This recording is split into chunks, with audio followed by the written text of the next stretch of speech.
அவ்வேடனும் புயலும் ஒரு ஓங்கலும் புனலும் மடைவாயிலும் புலமும் பெரும்பூக்கையும் புலரும் இருள்வானமும்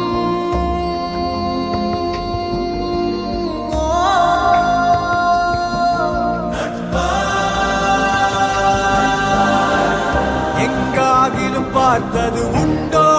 தீ நீருடன் சேர்ந்தது உண்டோ யார் யாரினை விழுங்குவர் என்பதை சொல்வார்